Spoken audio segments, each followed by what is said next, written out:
Turn up your radio. It's time for DeLorean Talk with your host, Dave Tavers.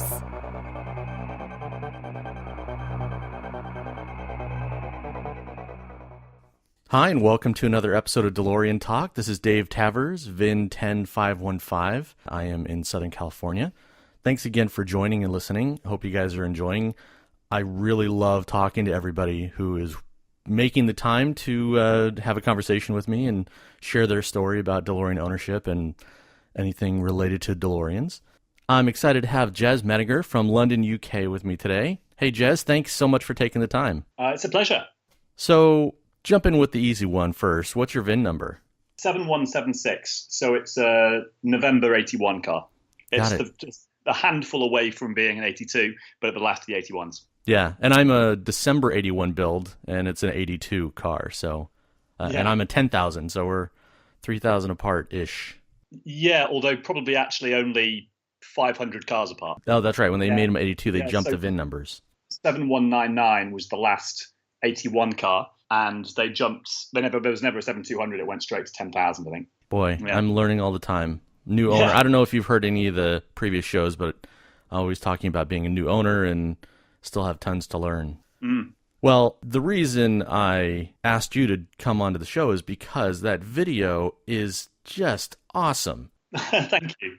Every owner I've talked to that has watched it, everybody has said that is one of the best videos I've ever seen on the DeLorean. Thank you. That's really kind. I mean, I've had my car for quite a few years now, and I felt that there wasn't really any information out there about the car that was all that accurate. There's been a lot of TV coverage, but a lot of it comes in with a bit of an angle. It's either about, the scandal of the company, or it's about the man, or it's about, they want to take an angle on the car, which is what a failure it was. And not all of that stuff is entirely fair. And I felt that there wasn't really an objective piece out there, which was well informed and objective. Yeah. I make films for a living, and I've had the DeLorean for a long time, and I thought there was always something I wanted to do, and I finally had the opportunity to do it. So that's why I went about doing it. It is so well shot and edited and put together. I didn't know. It almost seemed, I thought that I read something that maybe you had hooked up with some other production company and they're the ones that kind of did the work and you're just an owner. But you speak so well and you clearly are practiced in doing things like this. So you are a filmmaker for a living? Yeah, so I mean, I founded my own production company about 15 years ago, and we started off making a lot of extreme sports films and moved into documentary. So I've been around film production for a long time. I actually made a movie. I made a movie a couple of years ago called After Death, which is out in the States if anybody chooses to watch it. Okay. But in terms of the DeLorean film, there's one of my freelance clients is a company called Kingdom Creative, and they do a lot of automotive work. And I asked them if they wouldn't mind basically helping me out with a couple of junior staff and a couple of cameras for a few hours to go and shoot something. And they were super, super kind in terms of helping me do that. So we had a few toys. We had a drone and we had a sort of a tracking vehicle, but we shot it all in about 3 or 4 hours. And we were a bit unlucky with the weather as well. I mean, if it hadn't been raining half the time, I'd have got twice as much stuff. I actually love that it was raining because it made it more real. The DeLorean out in the rain, and it was nice to see that you drove it in the rain and you were still filming. Yeah, I mean, we can't fly the drone in the rain, and the tracking vehicle we can't use in the rain. So it sort of slowed down our coverage. But I'm very happy to drive it with the onboard cameras in the rain. I mean, I've been out in all sorts of I drove to the Alps and I got stuck. I didn't get stuck in the snow, but there was plenty of snow out there. I'm not too fussy about that stuff. Sorry to be yet another critic. One of the things that was missing from that was overlays of all the names of the places you went, because Americans, at least I don't know my European countries and areas. So you kind of said the names a couple of times, but I didn't quite get it. It would have been nice to see it on screen. And also, you don't put your name anywhere on there. Well, my name? I don't think your name is on the overlay, is it? No. I keep myself off the map, off the grid. Jez, you should have put it on there, because really, it's such a great video. And the fact that you weren't, like you said, a TV personality just hammering on the car. You're an owner who's saying, hey, I'm a real owner and this is my car. That's what really made it a great video. Yeah, thank you. How long have you had your car? So I bought it at the end of about November 2008, and I originally bought it off eBay, and it was owned by a guy called Lawrence Lawman. I don't know if he's still in the DeLorean community, but he certainly was back then, and he was sort of He had a bit of a shop that did some work on them, and he'd found this car in a bog and done a partial restoration on it, and had stuck it on eBay with no reserve. And I managed to snap it up for a pretty low price at the time, which was, I think, $9,600. Wow. The car was a bit of a state, to be honest. It was a runner, but only just. When you say stuck in a bog, I'm not familiar with that term. Here, I would think that meant it was literally stuck in a mud hole. But it pretty much. So basically, the car had been sort of sat in some grass, and it had sunk down into the soft grass, which had become like a bog. And when they tried to tow it out, they'd put the towing hooks on the front frame extension, and it ripped the whole front frame extension off. Yep. When they tried to tow it out. That's how rotten the chassis was. So Lawrence had done some work on, sorting the chassis out and sort of got the car running again. But there was a huge amount of work that still needed doing to it. But still, I mean, for a runner, even at that time, that was a pretty good price. Yeah. So I shipped it over, and it landed in the UK in about February 2009. Oh, wait. Sorry. Shipped it over from where? Oh, it was in Michigan. So, oh, my gosh. So I spoke to Lawrence, and he put on, I booked a transporter that took it from Michigan across to Baltimore. And then it was on a container. Well, it was kind of roll off. It was roll on, tow off, because after it'd been on the boat for a long time, it wouldn't start. So I think they had to tow it off the boat. And so I basically picked it up in the snow in Southampton in February 2009. And it took about 4 guys about 2 hours to get the thing started. And then I drove it a couple of hours across to Chris Nicholson in Essex. Yeah, and he basically started getting the car working. I mean, I shouldn't have driven it. It wasn't really legal to drive it, and it certainly wasn't in any kind of road safe condition at the time. But I just thought, let's go for it. Did the first owner, did he replace the frame? I think Lawrence, when he bought it for not a lot, and then he did some of this restoration. I think Lawrence basically re-welded the front frame extension on. It wasn't a very pretty job, to be honest. Okay. And it was, I mean, I was always battling the frame a little bit. I was perpetually doing running repairs on it in terms of trying to keep it solid. And eventually got to the point about 3 or 4 years ago where I decided to, take the plunge and do a whole frame off, nice. chassis restoration on it. Good. So I did that with Chris Nicholson. Actually, you can see the pictures in the film where I'm talking about the suspension setup on the car. Those are actually the pictures of my car once it was being rebuilt before the body went back on. So that's my car sort of sitting there with the fresh chassis, which has all been sorted out and then, plast coated. And that's why I don't worry too much about going through a puddle these days, because in theory, the chassis has been, sorted out and able to take it. Sure. At least for another 30 or 40 years, not sitting in the mud. Yeah, let's hope so, yeah. That's a great story, just getting that. Nine grand from Michigan. Do you know, are you the third owner, or do you know the history of the car? I don't know much of the history, to be honest. There was an old surgeon or something who'd had the car, and he'd died, and then it had sat for like 10 years or more in this field. And I think eventually it was this guy's son who sold it to Lawrence. But I don't know the history before that. I don't know whether that surgeon guy was the first owner or not. So yeah, hard to say. General question. What's your opinion on this? Because we, as DeLorean owners, we all see those terrible pictures where the car is sitting in mud or with grass taller than the car.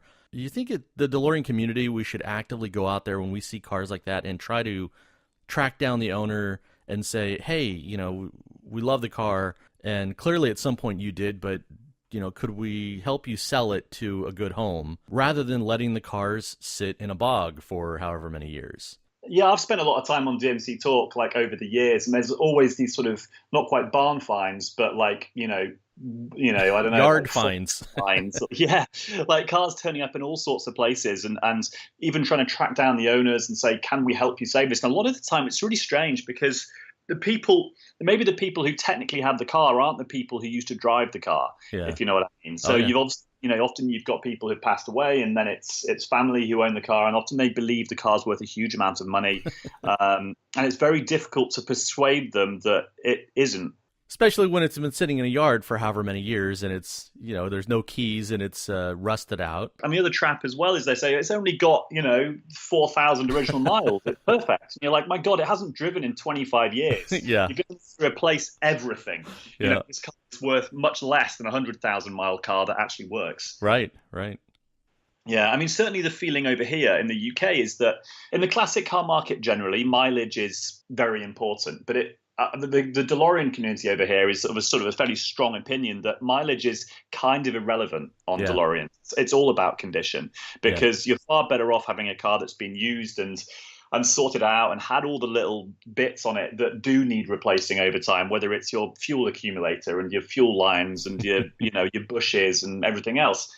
Having a car that runs and is reliable and has 70,000 miles is far more desirable than one that's been sitting in a shed and only has 10,000, because they can be a real state, those ones. Oh, yeah. Personally, sometimes thought that when DMC corporate tends to push the drive the car, needs to be driven. And for the first year and a half or 2 years, I kind of thought, oh, is that just kind of a sales pitch so they can get, the more cars that are driving, the more maintenance they need, especially the ones that haven't driven in a long time. And DMC can make money. And then, now I've come around to what you just said is it's not necessarily that DMC is trying to make money. It's true. The car, like you just said, the cars need to be driven so that all the little quirks get figured out. And then the cars, like your film says, it's a pretty solid car. Yeah, it can take a little while to get everything worked out. I mean, it's taken me 9 or 10 years to get mine worked out, but I'm almost there. I mean, like a couple of, my Speedo, you like to see in the film, my Speedo doesn't work. I'm getting that sorted at the moment. I need to change my water pump because that's got a little leak that's coming out through the bearing, but that's a pig of a job. Yep. But I've got the new water pump and I'm about to do the job, but there's, I mean, with a classic car, any classic car, there's always something, but once you get the car to a certain point, it's not really any different to any other 38-year-old car, you know. Exactly. You've just got to be aware of what it is. Yeah, you can't just turn the key and drive it and assume everything's fine. You do need to pay attention. Yeah. How long did you want a DeLorean before you finally got it? You got it in 2008. How long were you looking prior to that, and how long did you want one? I drove one 5 years earlier than that. I'd been toying with the idea of getting one for a while. 5 years earlier than that, there was one for sale in London, and I went and met the guy, and it was a horrible rainy day. But I went for a test drive in it and thought, my God, this drives like my old Volvo. I don't know if you had the same ones in the States, but it was like I had a Volvo 360, a 1983 Volvo 360 GLS. And I got into this DeLorean, I drove and went, oh my God, it reminds me of my old Volvo. Huh. And with a little bit more poke, perhaps, but it wasn't a very tidy car, that one. It wasn't very well sorted, and it was probably another few years before I was actually had the opportunity. My dad, funny enough, my dad moved house, and in his new house, he had a huge sort of outbuilding, kind of dry barn, basically, where the previous owners used to keep a classic car. And as soon as he moved there and I saw he had this opportunity as somewhere to keep the car during the winter, I was like, okay, I've got no excuse now. It's time to do it. I wanted to just meet some of the guys from the club. So I went up to the Classic Car Motor Show, which is in Birmingham, so about 2 hours drive north of London. And there's a few of the guys there with the cars. And I spoke to the guys and I saw the cars in the flesh again. I went, yeah, I need to do this. And it was literally within a week, I'd found this car on eBay and bought it. I mean, and actually, as the auction ended, it was 2:00 in the morning and I was drunk, but I had made the decision to buy it, several days earlier. Sure, so it wasn't a pure impulsive thing. Now, take a step back from that 5 years before. Why did you want a DeLorean? Well, I think there's a number of owners who are of a certain age, and that means we're in our 30s or 40s, and we grew up with a certain film. And what you can say it. I've said it before on this show. Everybody agrees. If it wasn't for Back to the Future, these cars would not exist today. No, it would be an interesting kind of anomaly. It'd be like a Scimitar GTE. I don't know if you know what those are. They're like a late 70s sort of British low, volume car. Right. There'd be a handful in museums and a handful of people driving them, but they just wouldn't have the popularity because you and I and thousands of other people that saw the movie just wouldn't be aware of that they existed at all. Yeah. So it's okay to say that was the reason why. And it's kind of curious to do these calls with people to find out just how many. And most people, if you're not in your 60s or 70s and bought the car in 81, 82, 83, most of us have found the car because we saw it as a kid. Yeah, exactly. I mean, I saw the car as a kid and I always thought it looked super cool. And it wasn't like I was a huge sort of super fanboy about the film particularly. Sure. It was a film I liked just like, Indiana Jones or Superman or anything else in that era. Sure. But the car itself had always sort of stayed with me as something that, I mean, I'd always loved cars. I mean, to the degree that when I was 7 years old, I memorized all the top speeds of every car in the back of my dad's car magazines, So Wow. yeah, I've always had a bit of a, sort of a soft spot for cars and ones that have a personality. And the DeLorean kind of, for me, really did have that sort of personality about it. And so I always had kind of fancied it, essentially.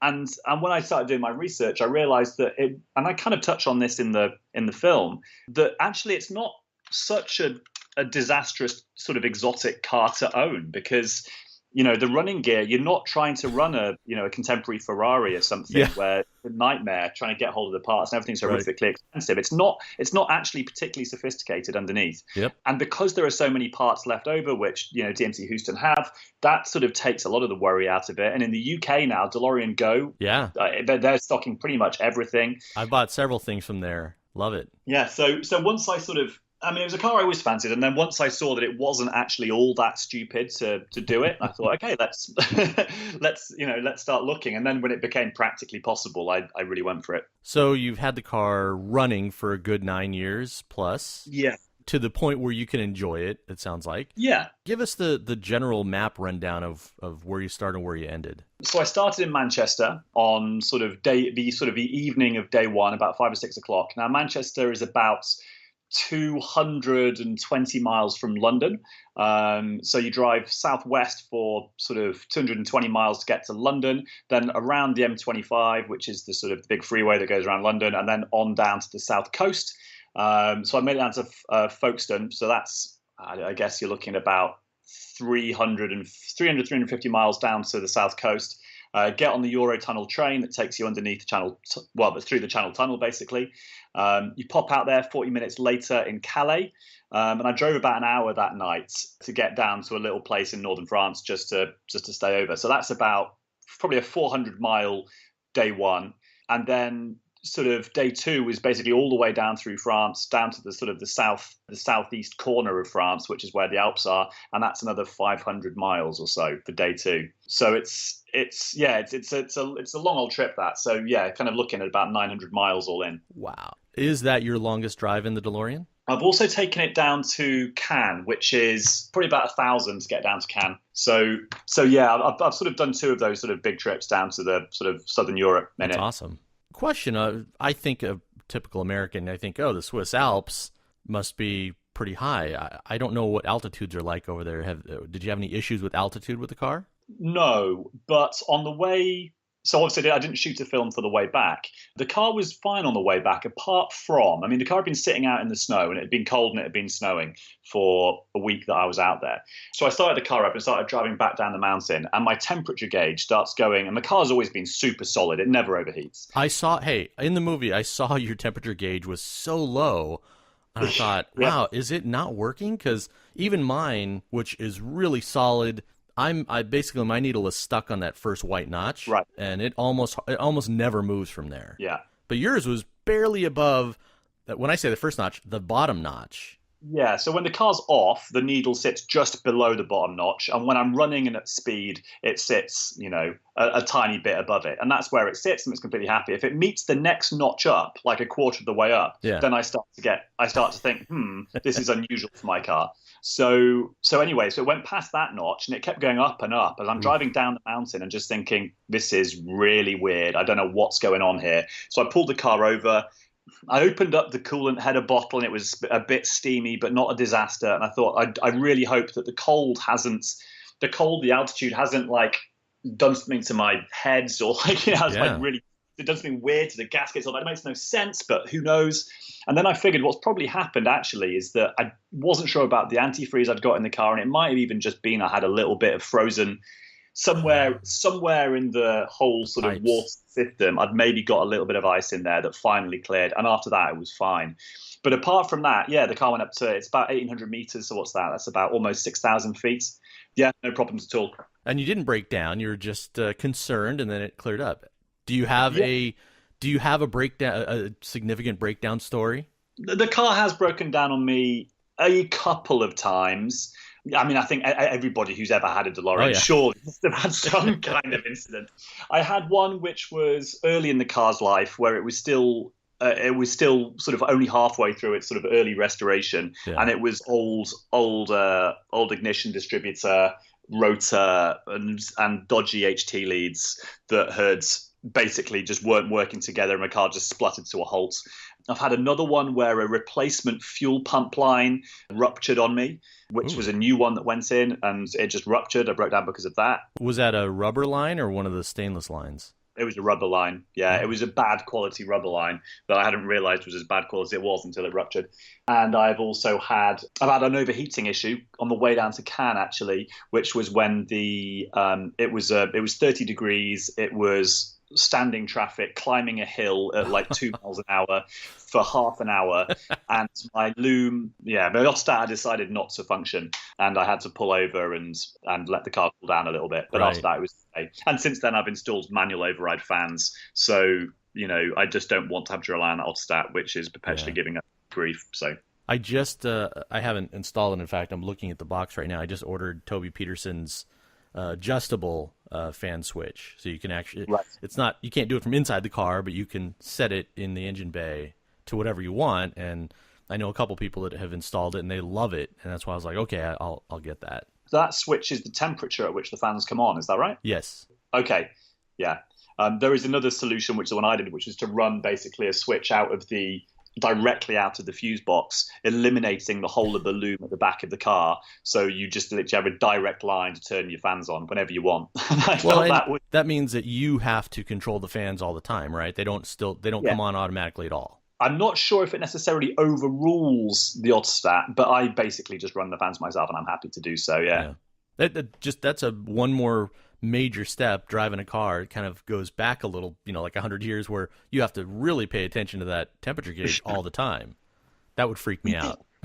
Well, yeah, I guess so. I've just got used to it. You spend enough time with the car, and you know exactly. Well, you don't know exactly what it's going to do when it's going to do it, but you get a pretty good idea. So, how much do you drive the car? I'm guessing it's not your daily driver in London. No, it's not. The answer is not as often as I should. When there's an excuse to go somewhere in it that's fun, then I try and take it. But it's probably only sort of once or twice a month, really. And I ought to use it more. And the car is actually up for sale at the moment, because I've come to the conclusion that I'm maybe not using it enough. So, I mean, if no one decides to pick it up, then that's fine. I will keep it. But sure. I kind of feel that if it finds the right home, then I'm okay with that. I've had 10 years with it, and I still kind of love it. Well, I do still love it. I wouldn't have spent this time and energy making a film about it. Sure. But life moves in different directions sometimes, and I'll just see if this is a direction that it wants to go in. So again, being American, I've never been to London, but I've seen television. I've heard the stories. Generally, in London, you don't have giant houses with 5-car garages and extra space. Does the car stay with you? Is it 10 feet away from your front door, or do you have to drive someplace to pick it up? Well, a bit of both. I mean, the car is the DeLorean is it's really good at doing the kind of trip I did, driving down the French auto route, because I'm on the right side of the car for the road there. It's very good and very comfortable at high speeds. It's better than, a lot of modern cars at doing that. But driving around London, it's awful, because you've got like a really heavy clutch. You're on the wrong side of the car. So if you want to overtake a bus, you can't do it. The roads are narrow. There's lots of speed bumps. The car's low. Yeah. The visibility is bad. It's really not a good city car. In London, so it's definitely much better on the sort of longer trips where you can actually get it to stretch its legs. Yeah. In terms of where I keep it, I've got a little gazebo at the back of my house. So I've got off-road car parking, can live under the gazebo there during the summer. Yeah. And then in the winter, the British weather means you get it's very moist and damp in the winter, and that will get to the underside of the car. Try and keep it in my I try and keep it at my dad's place, in a dry barn over the winter. So if I want to use it when it's up there, it's an hour and a half to get up there. So that's a bit of a miss. I can understand then. 10 years you've enjoyed the car, but yeah, if it's away from home an hour and a half, that's not just I'm going to pop over and take it out for a Saturday drive. You have to commit to some serious time. Yeah. So when I've got the car at home here and it's living under the gazebo and the weather's good, it's fine. But the rest of the time it's not so easy. Do you have any fun stories about driving the car. I can't imagine there's that many DeLoreans in London. You see the odd one, and I hear talk of the odd one. People say, "I saw one; it must have been you." And I'm like, "No, it wasn't." In theory, there's about 200 or more in the UK now. But I don't know how much the cars are getting used in the States, but it certainly feels like a lot of them spend most of their time sleeping over here, and that's either because they are unable to be awoken, or that's simply because the owners don't necessarily want to drive around or put that many miles on them, or so it's really rare that I'll see another one on the roads over here. The only times that you'll ever tend to see one is at one of the meets, and then we might get sort of up to sort of 20 or 30 cars coming to some of the meets. But it is very much like they come out of hibernation for that, and a bunch of those cars don't run at all during the rest of the year. Do you get a lot of attention from the public when you take the car out in London? Yeah. So I took the car out this morning, actually, because I was just taking it over to my local mechanic guy to get it MOT'd. MOT is our annual sort of road safety certificate we have to get. I don't think you have one in the States. Some states have some version of that, but not in California. Yeah. You've got a smog test, I think, don't you? Yeah. So I was taking it over to my local guy, and this dude's just walking along the street, and he stops and he just starts pointing at me and shouting, "Yes, yes, yes!" And then waving and jumping, and I'm like, yeah, thanks, mate. I mean, it does get a lot of attention, and it's quite difficult to fill up with fuel quickly in it because there's always somebody there who comes over and wants to sit in it and take a picture, and sure. And I'm really happy to talk to people about the car because when you see the smile it puts on their face, you don't drive this car if you want to sort of slip away and not be noticed. You have to be okay with having the attention, and you can't, you might be in a bad mood, you might be in a rush, but I always try and, take some time out to chat about the car and, answer any questions people might have, and answer the standard stuff about how the body's aluminium. It's kind of a requirement if you're going to own a DeLorean to be willing to share with people. Yeah, and to be okay with fingerprints. Yes. Oh my gosh. The first thing that anybody who hasn't seen the car before will do is touch it, and yeah, you just got to say, fine, that's going to take me a little while to buff out later. But right, I know some owners that just flip out when people do it. I'm like, you're at a car show and it's a unique car.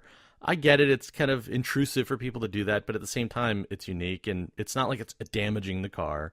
No. I even about a year ago, I went to kind of a car event with a couple other owners and lots of other people, and we went into one car museum that had I'm going to say a 1950s car that had a brushed stainless steel top. And even though I own a DeLorean and I've had to clean it, I instinctively walked up and touched the dang top.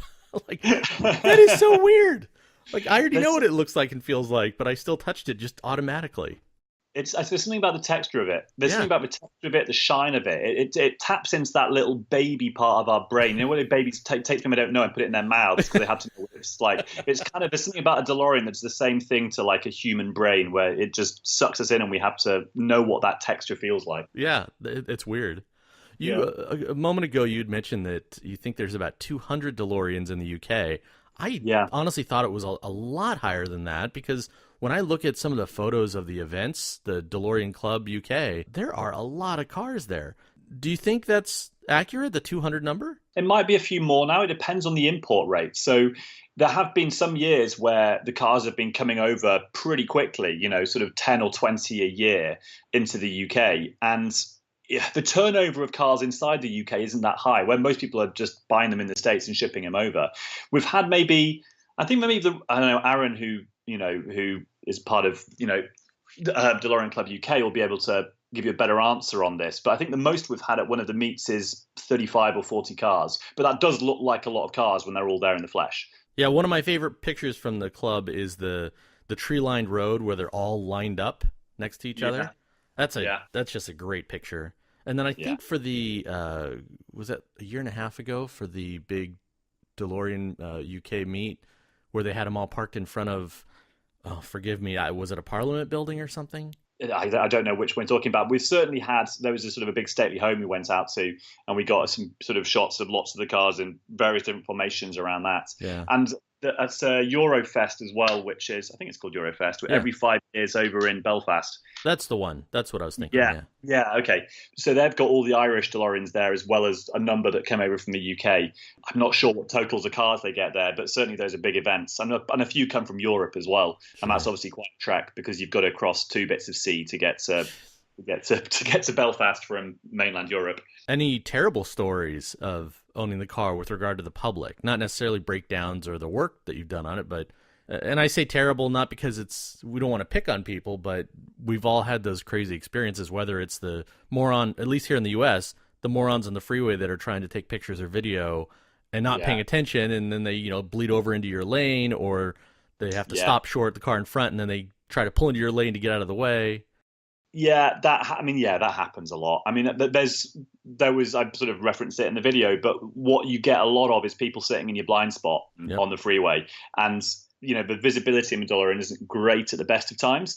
So you get pretty used to doing the shoulder check when you're changing lanes, just to make sure there isn't somebody sitting there, because there usually is. They seem to think that the perfect place to take a picture of it is right on your rear quarter. Yeah. I've not had any negative experience from the public though. I mean, it's almost universally positive. The most negative you get are the old gits who say, I want my money back when they see the car. So these are the sort of a 70-year-old sort of English people who are aware of the government grants that were given to the company, and they saw that, they sort of see it as being a funny joke, of saying, well, look, I put £8 into this car back in 1981. I want it back. So they're quite, I don't know. There's a few. I've met a couple of people who've been a little bit snooty about that for some particular reason. But I mean, by the huge majority, the response is incredibly positive. Yeah. And it's not necessarily, you get a kind of an intellectual interest or sort of a technical interest from some people who are sort of fascinated about what actually the car is.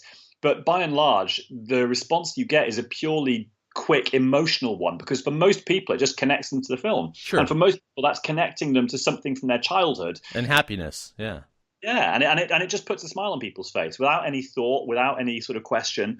And that's kind of one of the best things about the car. It's fine. I can go and talk about how, what engine it's got and, what size tire it's got. But but for most people, they just see it and it makes them smile. And I think the other thing that people aren't expecting with the car is how dramatic it looks in the flesh as well. I mean, you put it next to a modern car and it's very low and very wide. Even for being 37 years old. Yeah, and you park it next to a sort of a modern supercar and it's as low and wide as a modern supercar, and people maybe aren't expecting that. I don't want to dig in and go overboard on the negative things, but that is a very different perspective when you have the old timers that remember how much money the government gave to the company.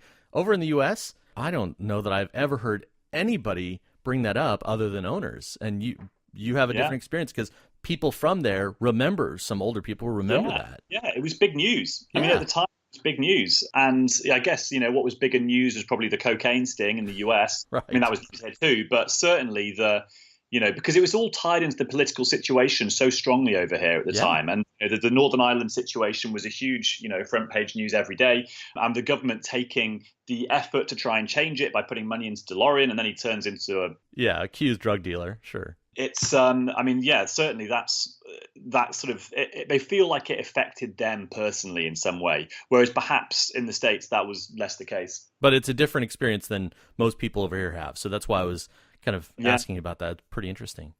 Yeah. So I had posted online and said, hey, does anybody have questions for Jez?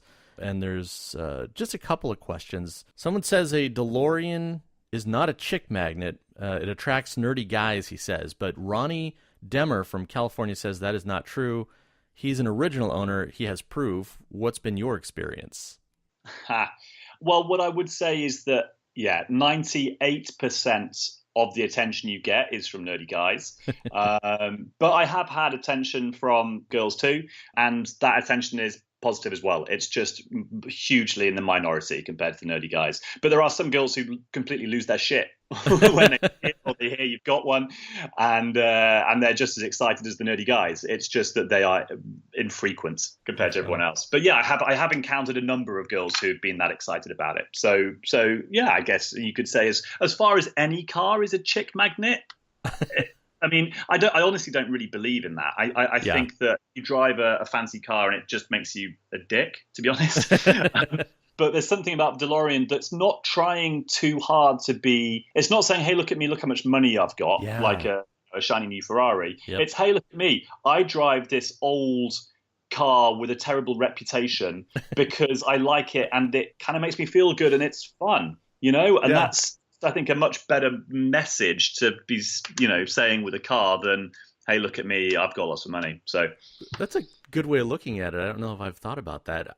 I don't know if they have it over, if you guys have watched over there, the Jerry Seinfeld's Comedians in Cars Getting Coffee. Yeah, I've seen that. And, he's driving all kinds of different cars, including the DeLorean that broke down. That was unfortunate. But yeah, what you just said is kind of an interesting point is, people don't drive the DeLorean to look fancy or be fancy. They drive it purely for the fun of it because it's not a supercar. It's not fast. It's not anything versus, Ferrari or a Lamborghini. You're right. People that buy and drive those cars, not to say that they're terrible people or anything, but they're not driving those cars because they're fun. At least in the United States, you cannot drive the Lamborghini 180 miles an hour on the freeway here, period, anywhere. UK, there's Autobahn, Germany, things like that. But here it is purely a show car to say, look at me and look how rich I am or how fancy I am. Absolutely. And certainly if you look at, certain parts of London where there's a high population of, supercars, and, you look at the people who are driving them and you get a pretty good sense for the kind of people they are. And as you say, they are not driving them for the joy of the mechanical engineering that's going on in the car. Even though they are amazing, supercars are amazing. Absolutely. Yeah. Another question. What qualities make for a hugely successful reaping of technical help with the UK club? Does that make sense? It makes perfect sense. Do you know whose name's on that? Yeah, it's Edmund Blackadder. Right. Okay. So I assume that this is a question from someone in the UK club. So the club has always been a very strong community who are very happy to help in all sorts of ways that, I don't know. I think a bunch of old fusty car clubs probably wouldn't be. And one of the terms that sort of became known was to be a club reaper. And what this essentially meant was to reap the benefits of being in the club. So there are people who are extremely technically minded in the club, and they are obviously incredibly valuable to the people who are less technically minded. And when I bought my DeLorean, I hadn't really turned a spanner on much at all, and I was sort of starting from zero. And so I needed some of that help to sort of do certain things on the car, and the club were unbelievably helpful with helping me do that. And one of the things that they helped me do was to do an engine swap on the car. So sort of, 3 or 4 of the guys came down over a weekend. It actually ended up being 2 weekends in the end, to lift out the old unit and put in the European version that went into the car. Yeah. And again, it's all for free. It's all just for the love of the car and for the love of the community. And so yes, I mean, to answer the question was what qualities make for a successful reaper? Yeah, I think the qualities that make for a successful reaper are a willingness to make sure that the people who have helped you make sure that they know they're appreciated, and to make sure that you try and give back to the club in any way that you can, for the services which are so gladly given out to the people who need help. I know here in Southern California, I always whine about it that there's not a big community like you guys have there.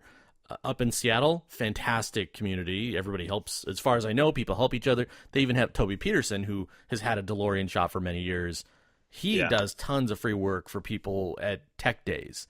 And Toby is such a nice guy, but I think he gets taken advantage of a little bit, and maybe he does a little too much for free, considering that he has a shop he's trying to make a living with.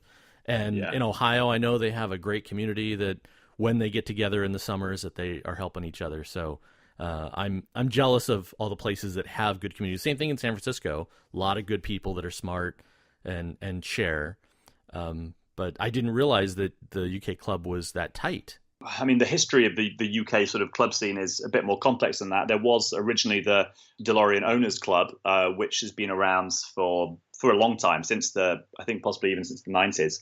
And eventually there was a new club formed, which is DeLorean Club UK, which is the one that sort of runs DeLorean Go as well. And that's the one where, that's the one which I've been sort of part of for the last 10 years. And that's the one I'm talking about here. But it's, a very active sort of club scene here. And it makes the ownership experience so much better. If it was just, if the only sort of interaction I had was, with a sort of like a bi-monthly magazine that had the odd how-to in it, and you're trying to work out how to change your God knows what, it would be much less fun. Much less fun experience. Yeah. I even, in the last couple of years, I've had the DeLorean, and my friends have known for 20 years I wanted the car. Now that I have one, I have several friends like, oh, my neighbor, my old friend, my buddy has a car. And when they're in Southern California, specifically Orange County, I say, hey, can I meet them, or what's their name? Maybe I know of them or somebody knows of them. So I've met a handful, 3 or 4 people that have owned cars for 20, 30 years, and I've gone to meet them or I've called them up, and they have never come to any kind of a DeLorean event. They don't know any other owners. And I'll attribute this back to the, most of these guys have bought the car in 81, 82, 83 before the movie came out. So they are not the movie guys. They are the car guys. And they're nice people. They're not hermits. They just haven't connected with anyone. So I'm trying to invite those people out. I just started the Orange County DeLorean Club here in Orange County, California, which is, you got Los Angeles, Orange County, and San Diego, and then Riverside to the east. There's a lot of cars in Orange County, and like I said, I've met several people in Orange County that have never come out to events. So I want to get the older guys to come out, not because they're mechanics or have any special experience, but because they're a DeLorean owner, and maybe they will have more fun and drive the car more often if they come out and meet other owners. That's my hope. Yeah. And I wonder how your ownership experience works. I mean, do you just have a local shop that looks after your car for that long? I wonder how you can exist and keep a car on the road without that support. Well, we're lucky that in the U.S. we've got, Toby in Seattle. I don't think there's any dedicated DeLorean shops in San Francisco. We've got DeLorean DMC California, which is, corporate office offshoot from Houston. Yeah. And then there's Houston, Texas, of course. And then in Florida, they have another DMC franchise. And then in the Midwest, there's Dave Bowerly and a few other shops that are dedicated. And then in the Northeast, there's, of course, Rob Grady. Yeah. So the United States, kind of the main populations, have dedicated DeLorean shops, along with lots of other places that are mixed between DeLorean and other cars and know how to take care of them. I'm lucky that I live 15 minutes away from DMC California. Yeah. When I got my car, it sat in a garage for 27 years, and DMC picked it up. They had it for 3+ months and totally went through it. It was a fair amount of money. It wasn't overblown, and it wasn't a pittance. But they got they brought the car back to life after 27 years. And I have not had any significant problems. I've driven it to Vegas twice, which is 3.5, 4 hours. Had great time. So I'm lucky, and it's also kind of a curse, because having DMC right there, it's way too easy to just drop it off and have them work on it, and $100+ an hour for maintenance. Versus guys in Northern California, they're turning wrenches on their own, and they're learning the car. I would love to learn more about the car and do some more work on it, but I'm not willing to do it by myself. And that's part of my whining, is that not having people local that are willing to come over and help swap out an engine, not that I need that, but to do that kind of work, I don't have that. So I'm trying to build that community in this area now. Yeah, that sounds like an excellent plan. I totally feel the dilemma you're in there. I did exactly the same one with the water pump, which is I was planning to do that job myself, and I'm sort of tossing it up and just thinking, is that the best way to spend my time? Because I know that there's going to be somewhere along the line, the process of taking off the inlet manifold and going all the way down there, something will be stuck, something will stop me from being able to get on with the job, and I will be stuck without an appropriate way of getting enough heat or whatever else it is onto that bolt.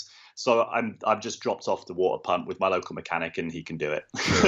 Yep. It's one of those things where, there's a number of jobs I have done and will do on the car myself, but that just felt like one I was on the sort of the borderline of doing, and in the end, better just to drop it off. Well, and you said you hadn't turned a wrench or turned a spanner previously, so it's not like you grew up working on cars and sure, I've changed water pumps on older cars growing up. It's not that big of a deal, but it's also involved. There's a lot to it. And my fear with the DeLorean is I don't want to screw something up. I know if I screw something up on another old car, I live on a street there, and I'm not kidding, there's probably 12 auto shops within half a mile of my place. 12. So I could have the thing towed or push it to almost any of these places they can fix it. The DeLorean, they could also do, but I don't know that I would have that kind of trust. London, I don't know. I'm guessing you don't have 12 auto shops that are that close by. No, absolutely not. I mean, previously I've always taken the car over to Chris Nicholson, and he's looked after it. But it's an hour and a half from here, and it's hard to get back without the car after I've dropped it off. Yeah. So I found a local classic car mechanic who's just a couple of miles down the road, and he specializes in old cars. European classics. So he's familiar with the Renault Peugeot engine and everything else. So he's got the right sensibilities. Yeah. And for most sorts of jobs, that's fine. If you want cosmetic stuff doing, you've really got to go to Chris because he's unparalleled. You've mentioned Chris a couple times for kind of taking care of the car. He's, I would say, famous in the community for his stainless work. But does he have a shop? Does he also work on cars? Mechanics? Yeah, he does everything. So, I mean, yes, he's particularly famous for his sort of cosmetic work and the stainless work. But yeah, he has done pretty much everything to my car apart from the stuff that I've done on it. And he did the body off restoration. I mean, I took the chassis off to deal with the chassis, but he was the person who dismantled the car and, gave me the rusty old chassis to take away and get dipped in acid for a week. And when I brought it back, he did all the welding and the reconstruction, which was absolutely top-notch fabrication. He's an incredible fabricator as well. And then, so refabricated all that stuff, built the chassis back up. I took it off to get electro zinc coated and plast coated and wax oil and everything else, brought it back, and then he reassembled the car. So how many times have you had the body off the frame? Just once. One time. Yeah. And you had mentioned that when you did the engine swap, did you do that while the frame was off, or was that during? No, that was previous. This was previous. So I did the engine swap first. That was maybe sort of 6 or 7 years ago. And actually one sort of foolish error I made was failing to run in some reprofiled cams. So when I did the engine swap, I'd previously taken out the cams from the new engine, sent them off to get reprofiled to give more power at the top ends. And then so I put those cams back in, put the whole engine in. And once we'd got the wrinkles sort of ironed out and got the fueling right and everything else, it flew. It was absolutely awesome. I mean, because DeLoreans, they sort of get up towards the sort of a top end of the rev range, and you're aware that for the last 1,000 revs, it's not really doing anything. Yeah, no more power. And it just kind of makes a noise, but you're not really getting much out of it. But with the different cams, my God, it really picked up. It really flew. But what I hadn't done in my uneducated foolishness was actually run the cams in properly. So what the car started running ropier and ropier after about 2,000-3,000 miles. And I finally sort of took off the covers and had a look at the rockers, and they were basically the cams had eaten the rockers. And so I had to sort of take the heads off again, and I've put stock cams back in. So the engine now is just running the stock rockers, the stock European setup, but with the free flow exhaust. Oh, yeah, that's interesting. I know Don Steger had the DeLorean Motor Center in Garden Grove and here in Southern California for 30 years. Did a lot about changing those. Do you remember the measurements on yours? So no, I sent them off to a company called Kent Cams here, who for some reason have like a huge list of pretty much every car ever made and the specs for those cams. And within the list, it was actually because my engine came out of a Volvo 760. They had Volvo 760 on there and the 2.8 V6, and there was a set of specs for a fast road setup and also a race setup if you wanted to be that insane about it. Wow. But I went for the fast road setup, and so they had the specs. I mean, I can get the specs and post. I mean, I can ask them for them if it's of interest to people. I just know there's people out there that are going to listen and know that. I don't know it, but I've heard Don talk about Don's crazy cams where he's pushed the limits and had to bore out the covers or do something to give room for the rockers. Wow. And he says, he gets tons of power. Other people that have driven his car have said it's got tons of power for the same reason you're talking about. Yeah. But I know the Volvo is tightly connected to the DeLorean, the inner workings. Yeah. Did that have the PRV engine? You said you did the engine swap. Is this a PRV engine from a Volvo? It's not another DeLorean engine? Absolutely. So this is an engine that was lifted out of a Volvo 760. It only had about 45,000 miles, something, which is really rare to find because those cars got driven a lot. They were sort of business guys, sort of, wagons and they're all 30 years old. So whatever ones were, had all done mega mileages. But this one had been owned by an old guy and not driven it much. So the engine was in great condition because it's actually, even though the engines were supplied by Renault, to DeLorean, the Volvo unit is much closer in terms of design. So you lift the Volvo unit out, you change the sandwich plate on the bottom, and pretty much drop it in, and then stick on all the ancillaries. So it's kind of that simple with the Volvo unit. And the difference between the Volvo and the DeLorean unit is there's a bunch, but it's running different ignition and fueling essentially, but that runs all the way through, and you're also higher compression as well. So all those sort of bits and bobs add up. So it's a torquier engine as well, and it's got more power at the top end. It's funny you say you're not a car guy. You sound like you know what you're talking about. Yeah, I've had to learn. I sort of wanted to make sure if I was going to go down this route, then I ought to know what the hell I'm doing. Yeah, well, again, that's that curse of having a dedicated DMC shop so close is I haven't learned enough yet, but I expect to have the car for another 10, 20, 30 years as well. So maybe I'll learn more by then. Yeah, I'm sure. So a couple more questions. Yeah. What's the best piece of DeLorean advice you've ever gotten? The one that stays with me is probably from one of the guys in the club when I was talking about trying to, I think this was early in my DeLorean ownership, where I kind of felt that I could make the car perfect. And what a fallacy that is. Right. And I think the piece of advice was just, it's a DeLorean. Obviously, that's just a statement of fact. But what the meaning behind that was, whatever you do, you won't ever make the car really fast or really handle well or really like as reliable as a modern car. Get these ideas about turning a 38-year-old underdeveloped car, pre-production car, which is kind of what they all were really, into something that is like a modern car and goes as fast as a modern car and goes around corners as well as a modern car and everything else. Just stop it. Yeah. Enjoy it for what it is. Yeah, it is what it is. And so that sort of affected the way that I thought about it. So it was more about, let's make the car what John DeLorean would have wanted to make the car if he'd actually had the chance to develop it for another year or two and sell it over here in the UK. And that's kind of what I'm aiming the car to be. Nice. So a much more kind of sympathetic approach to modernizing the car and trying to get the car to where I wanted it to be. Perfect sense. That's a great piece of advice.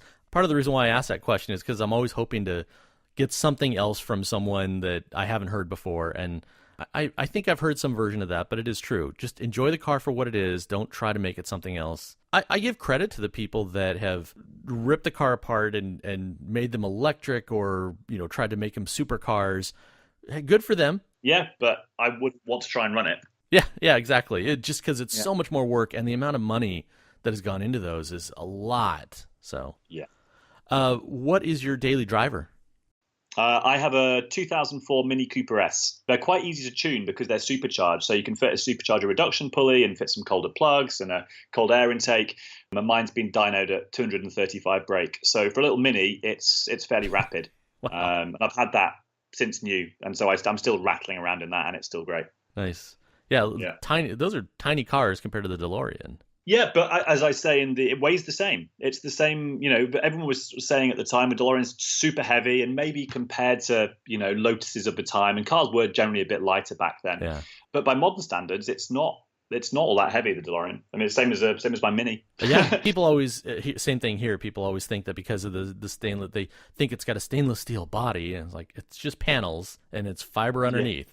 So it makes for a lighter car.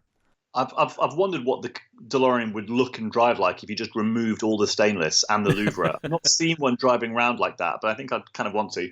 So I have seen, of course, at the DMC shop here in California, they have tons of cars, and it is weird to see them just moving a car. Forget whether they drive it or not. It is so weird to see it driving naked. So, and then every now and then you see the videos on YouTube of people that are doing a rebuild, and there's a great video of a guy that I think he got the engine in and hadn't put any panels on, and he drove it up and down the street. It is weird. It is like seeing a shaved dog, walking around. Shaved Chewbacca or something. Yeah. All right. And the last question I always ask people is, what's in the trunk of your DeLorean or in the boot? So in the spare wheel well, there is no need for a spare wheel, in my opinion, because what are you going to, if you've got a passenger and you get a flat on the rear, what are you going to do with the rear? Yep. Like it's not going anywhere. Yep. You're leaving the passenger on the side of the road, or you're leaving the wheel on the side of the road. Or you're getting towed anyway. So why carry it? Yeah. So that's gone. And in there, I have a whole bunch of tools. Most of the guys who use their cars over here, if you open the trunk, it's just full, the whole thing's full of tools. I like to keep my trunk clear, but underneath the carpets in that spare wheel well, that's where all the nonsense goes. And then in the front, and then where the jack should live, but again, I've removed the jack because I'm not going to be changing a wheel. In there, I've got jump leads, and I've got Jubilee clips, and I've got an electric crimping set and stuff. What are Jubilee clips? Oh, I wonder what you call them. So around a rubber hose, you hose clamps. We call them hose clamps. Got it. Okay. Yeah, I in your movie you show the jumper leads, but I wasn't sure if you had cleaned out that trunk for the film or if that was. That's how it normally lives. Apart from a strut brace that sits in there doing nothing, it's. I usually try and keep it empty. I just don't like the. I don't know. I try and keep my car as. I'm not super anal about keeping it concours clean, but I like to have the idea that it's something approaching what it's supposed to be like. Sure. I have found I'm just so guilty. I have way too much stuff in mine. I've got one of the rubber wheel blocks for going to a car show if there happens to be a little bit of a hill or something. It's just nice to have it be safe. I know some people put their fire extinguisher under the wheel as a block. Oh, that's nice. I'm like, that was $5 at the local auto parts store, and it's fairly small. And then I built a remote control Back to the Future DeLorean, so that's in my trunk, along with usually I have a folding chair for car shows and what have you, or if that day comes when I'm broke down for several hours. And then I've got extra jacket, paper towels, and window cleaner, and some stainless cleaner. And then I actually carry around a box of postcards I made for the car because it's really fun to give people a postcard of a nice picture of my car.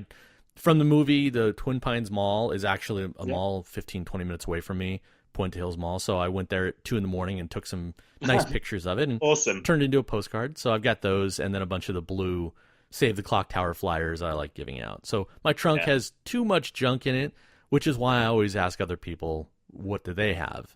And I'm inspired. Yeah, most owners' trunks are full of junk. I would say like 90%. I'm one of the rare ones. Well, Jez, was there anything else you wanted to share or pitch or talk about?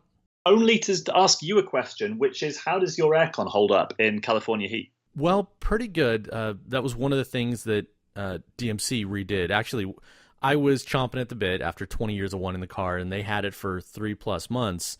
I was hoping to have it for Christmas because I had a couple weeks off during Christmas break, and I wanted to drive it around, show friends. I didn't pick it up until early January, which in Southern California, we don't get any kind of cold weather like you do.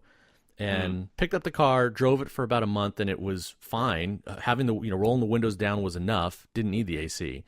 And then late January, one of the warm days hit, and I had a 85-year-old passenger, and it was awful. I was embarrassed, and I was just like, there's no way you can drive a DeLorean, at least in Southern California, without AC. Yeah. So I immediately went back, dropped another $1,500-ish plus, and had them redo the AC. So now there's times when I have to turn it down because it's so cold. That's nice. And that's when the weather is in the high 80s, low 90s. If it gets above 92, 95 degrees, the AC barely keeps up with the heat, the sun here in Southern California. Yeah, because the ventilation's not great at the best of times. It's not good luck getting that much air, through it. Well, Kevin Crin in Ohio, I don't know if you've seen the pictures or videos. He has done a digital dash conversion to the car, and just an amazing job. And he's 3D printed some parts. And he last year at DeLorean Week in Las Vegas, which, by the way, if you ever get over the U.S. and it's October, you got to come by and visit that. Kevin 3D printed some air scoops that fit really well into the windows, and they dump a ton of air inside, and it's great. That's amazing. Yeah, they work great. He had brought them out from Ohio for DeLorean Week in Las Vegas last year, and we tried them out during one of the fun runs that we did, and very impressive, but Also, Vegas is kind of a hot, dry heat, and while you got airflow, it didn't necessarily cool you down. So fairly quickly, I was like, okay, we know that they work well. Let's turn on the AC and roll up the windows. But if you were any place other than Vegas or that desert climate, I bet they would just work fantastic. So yeah. I know he's talked about printing more of them and putting them up online for sale for a couple bucks. And I hope he does, because there's going to be somebody that makes use out of them. They work great. Absolutely. Well, thanks to you again. Your video, sincerely, was just fantastic. And I'm not trying to gush, but well, thank you. I appreciate that. Well done. It would be nice if that YouTube channel, if you put your contact information on there, because I can't be the only person that was trying to figure out who did it, or maybe you just don't want the attention. Yeah, well, yeah, maybe I'll add something on there. Because I'm sure that there are people that have other questions or just want to connect with you. Even if you do end up selling the car, you might find that there's somebody down the street from you that is a DeLorean owner and you just haven't met him yet, and they're like, yeah, I should connect with this person. Yeah, you're quite right. You're very outgoing and friendly, and I don't take you for that guy that's like, leave me alone, I don't want to talk to people. No. Well, Jez, thank you so much again for joining, and to everybody else out there listening, thank you for the great comments. I know that there tends to be little periods in between episodes where I'm not doing anything, and I know I keep saying it, but the reality is it's hard to get people to commit to a date and time. So that's why I say thanks to Jez and the people that have.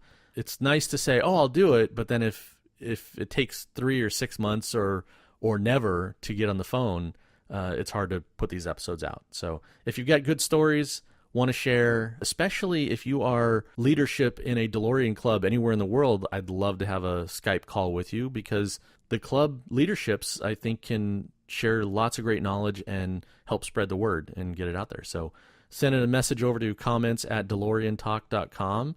Check out DeLorean Talk on all the social media platforms, and drive safe. Thanks so much.